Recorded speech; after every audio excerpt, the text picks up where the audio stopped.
In this video, we will be using prime factorization to find the greatest common factor of numbers.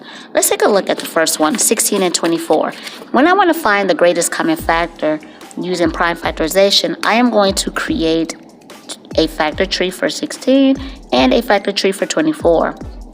Looking at 16, I am going to factor 16 into 2 and 8 because 2 times 8 is 16.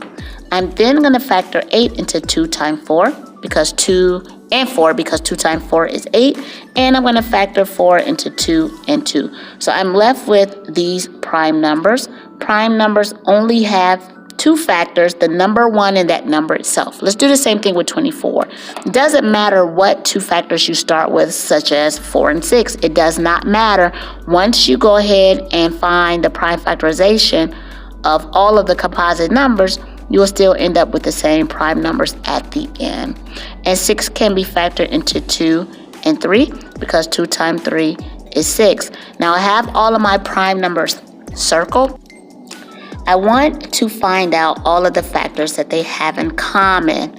And I'm going to start with the largest. So there is no 3 under 16, but there's one pair of 2's.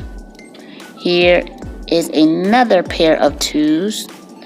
Here is a third pair of 2's. And there's one extra 2 here, there's one extra 3.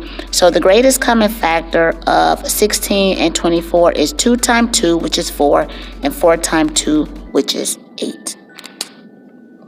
In this video, we use prime factorization to find the greatest common factor.